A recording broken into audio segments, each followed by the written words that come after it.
판단력이 없어서 결혼하고, 인내력이 없어서 이혼하고, 기억력이 없어서 재혼한다. 여러분은 이 말에 공감하시나요? 많은 사람들이 이혼 후 재혼을 고민하는데요. 하지만 놀랍게도 재혼 부부 대다수가 이런 이유 때문에 이혼한다고 합니다. 재혼 전 뜨겁게 사랑해도 헤어질 수밖에 없는 이유는 무엇일까요? 재혼을 경험해 본 사람들은 말합니다. 둘이서 괴로운 것보다 혼자서 외로운 게 낫다. 이런 이야기를 많이 들어도 사람이란 막상 혼자가 되면 외로워지고 사람과 사랑이 그리워지는 것이 당연합니다. 그러다가 또 나에게 잘해주는 사람을 만나고 새로운 사랑을 하게 되면 다시금 행복한 결혼 생활을 꿈꾸게 되죠. 그러나 초혼의 이혼율보다 재혼의 이혼율이 더 높은 만큼 재혼할 상대에 대해 잘 알아가는 시간이 필요한데요. 재혼 후 이혼한 사람들은 이런 사람은 꼭 피하라고 말합니다. 첫 번째, 전처와 관계 정리를 안 한 사람. 재혼을 준비하는 사람 중에 이런 사람이 있겠냐 하시는 분들이 많은데요. 이런 일이 실제로 있습니다. 한 재혼 부부의 사연인데요. 재혼하기 전에는 아이는 유학을 보내서 거의 볼 일이 없고 할머니와 함께 살고 있다며 걱정하지 말라고 하며 청혼했다고 합니다. 사랑하는 사람이 하는 말이니 당연히 믿고 재혼을 하게 되는데요. 재혼 생활이 길어질수록 상대가 뭔가 숨기는 것 같고 귀가 시간도 점점 늦어져서 추궁했더니 사실은 전처가 아이를 키우고 있었다고 합니다. 충격적인 건 이뿐만이 아닌데요. 양육 문제로 전처와 연락도 하며 지내고 가끔 만나서 시간을 보냈다는 사실도 알게 되었답니다. 그러니 재혼을 생각 중이시라면 초혼 상대와의 관계가 확실히 정리되었는지 확인해 보는 것이 정말 중요합니다. 두 번째는 뜨거운 사랑을 하는 사람입니다. 상대가 나를 너무 좋아한다는 이유만으로 재혼을 결정하는 사람들이 많습니다. 황혼 이혼 후에 연애를 하고 재혼을 하신 분의 사연인데요. 상대가 매일같이 나를 찾아오는 모습을 보고 주위에서는 너무 좋은 사람이라고 아까운 사람이니까 재혼하라고 하는 말들을 계속 들었다고 합니다. 그러다 보니 정말 좋은 사람인 것도 같고 나를 이만큼이나 사랑해주는 사람을 또 만날 수 있을까 싶어서 재혼을 결심하게 되죠. 하지만 혼인 신고서의 잉크가 마르기도 전에 사람이 180도 달라졌다고 합니다. 연애할 때는 먹고 싶은 게 있다고 하면 어떻게 해서든 사다 줬었는데 외식은커녕 집에서 밥이나 하라고 하고 술 마실 테니 고기나 굽고 술이나 따르라고 하며 가사 도우미 취급을 했다고 합니다. 연애할 때만 해도 내가 전에 받았던 상처 모두 다 감싸주고 치유해줄 것만 같아서 재혼을 결심했는데 그 결심이 초혼 이혼보다 더 슬프고 후회되는 일이었다고 하네요. 심지어 바람도 피고 새벽에 취해서 술값 내러오라 하는 일도 빈번했다고 하니 연애 때 너무 뜨겁게 사랑해주고 별도 달도 다 따줄 것처럼 하는 것만으로 결혼을 결심하지 마세요. 결혼 생활을 유지하는 것이 사랑뿐만은 아니라는 것을 다들 알고 계시죠? 재혼은 현실입니다. 이런 일을 경험할 바에야 차라리 서로 자유롭게 연애만 하는 것이 훨씬 낫습니다. 세 번째, 경제적으로 여유가 없는 사람. 재혼을 원하는 사람들이 재혼 상대를 볼 때 가장 먼저 보는 것으로 외모보다는 경제적인 능력을 본다고 답했습니다. 현실적으로 중년 이후에 사랑만으로 결혼 생활이 가능한가요? 경제적인 여유가 없으면 재혼하지 않는 것이 나와 상대에게 윈윈입니다. 돈만 보고 결혼하라는 게 아니라 상대방의 경제력도 봐야 된다는 소리입니다. 어릴 때처럼 돈만 보고 결혼했냐며 순수함을 강요하지 마세요. 하지만 여기서 알아둬야 할 것이 있습니다. 초혼이나 재혼이나 이혼 시 재산 분할은 동일하게 적용된다는 점입니다. 따라서 결혼의 목적이 서로 다르다면 법적인 분쟁에 휘말리게 될 수도 있습니다. 안 해도 될 경험을 굳이 하려고 하지 말고 혼자서 인생을 즐기며 사는 것이 즐거운 인생입니다. 네 번째, 자기 자녀만 챙기는 사람. 재혼하면 안 되는 상대 네 번째는 자신의 자녀만 챙기는 사람입니다.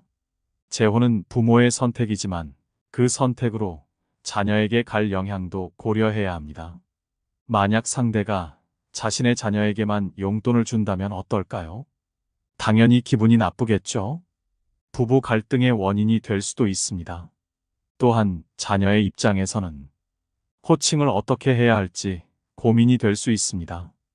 아저씨, 아줌마부터 정말 어색한 사이일 경우 여기요, 저기요라고 부르는 가정도 봤습니다. 그리고 새로운 형제, 자매와 어떻게 지내야 되는지 자녀들은 혼란스러울 수밖에 없습니다. 자녀들을 충분히 설득하고 재혼을 결정하세요. 재혼은 가정과 가정이 함께 살게 되는 것이니까요. 생각보다 많은 재혼 부부가 각자의 자녀 문제로 힘들어하고 재혼전으로 돌아가고 싶어 합니다. 그래서 다들 재혼보다 혼자 살면서 편하게 하는 연애가 낫다고 하는 것입니다. 앞으로는 혼자 있는 시간을 외롭다고 느끼지 마세요. 외로움은 혼자라고 느끼는 고독한 감정입니다. 우리는 사람들과 멀어지고 연락이 뜸해질수록 외로움을 느끼는데요. 사실 그럴 필요가 없습니다. 외로움을 느낀다는 것은 나를 똑바로 마주할 시간을 얻은 것이기 때문입니다. 가장 중요한 것은 바깥으로 향한 관심을 거두는 일입니다. 술을 마시거나 사람들과 어울리면서 허전한 마음을 채우려고 해도 잠깐일 뿐, 만남 후에는 더 큰 공허함과 쓸쓸함이 찾아옵니다. 따라서 이혼 후 혼자 있을 때는 힘들어하지 말고 나만의 시간을 갖는 거라고 생각해 보세요. 이 시간을 통해 현재의 나를 똑바로 바라볼 수 있고 미래에 대해 깊게 고민할 수도 있습니다. 사회적인 분위기 때문에 많은 사람이 고독이나 외톨이 같은 말에 부정적인 감정을 느끼게 됩니다. 하지만 사실 고독은 비참하지 않습니다. 요즘에서야 혼밥 문화도 생기고 혼자 사는 문화에 대해 긍정적인 시선도 많이 생겨났지만 예전에만 해도 점심시간에 혼자서 밥을 못 먹는 사람이 참 많았습니다. 누군가가 나를 친구도 없는 사람으로 볼까봐 그것이 두려웠던 것입니다. 사실은 혼자인 게 편한 사람도 이런 시선이 싫어서 자신과 맞지 않는 사람이나 그룹에 억지로 어울리려고 행동합니다. 나의 진짜 모습을 드러내지 못하고 주변에 맞추면서 살면 어떻게 될까요? 정신적으로 점점 힘들어지게 됩니다. 그러므로 늘 자신에게 중심을 두고 살아야 합니다. 혼자 있어도 강한 사람이 되어야 한다는 말입니다. 혼자서도 강한 사람이 되는 방법은 무엇일까요? 첫 번째, 있는 그대로의 나를 인정하세요. 내 모습을 있는 그대로 바라본 적이 있나요? 혼자서 성찰하는 시간을 통해 자신의 장단점을 파악해 보세요. 의외로 많은 사람들이 자신이 원하는 것이 무엇인지 알지 못합니다. 나 자신을 알게 될수록 삶에 긍정적인 영향을 미치게 됩니다. 행복해진다는 것은 사실 간단합니다. 내 모습을 찾고 있는 그대로의 나도 괜찮다는 확신을 갖게 되면 자신감도 점점 생겨나게 되고 빛나는 사람이 될 수 있습니다. 두 번째, 나답게 살자. 세상에 나를 대신할 수 있는 사람은 없습니다. 하지만 외로움을 잘 느끼는 사람은 이런 사실을 잘 알지 못하고 고독이란 감정을 공포로 느낍니다. 그 결과 타인에게 잘 보이려고 자신을 억누르고 진짜 자신의 모습을 잊게 되는 것이죠. 나답게 살지 못한다는 것은 다시 말해서 주체성과 개성이 없다는 말과 같습니다. 그동안 남의 눈치를 보며 고통스러웠다면 앞으로는 나답게 살아보세요. 나의 개성을 알아주고 나의 매력을 알아주는 사람이 분명 있을 겁니다. 용기를 내면 편안해질 수 있습니다. 나의 약한 부분까지 나의 모습 중 하나입니다. 스스로를 긍정하고 표현하게 되면 약한 부분을 개선할 수 있는 힘도 생깁니다. 또한 타인의 시선을 신경 쓰는 습관에서도 벗어날 수 있습니다. 중년 이후의 삶도 길답니다. 용기를 한번 내보세요. 이혼도 재혼도 결국 내 인생이 행복해지기 위해서 하는 것 아니겠습니까? 좋아하는 사람이 생겨도 연락하고 싶을 때 연락하고 보고 싶을 때 만나서 데이트도 하며 편하고 자유롭게 연애해보세요. 이미 이혼을 경험한 많은 사람들이 혼자가 되고 나서 더 행복해졌다고들 말합니다. 물론 이혼 직후 힘든 감정이 드는 것은 자연스러운 일이겠죠.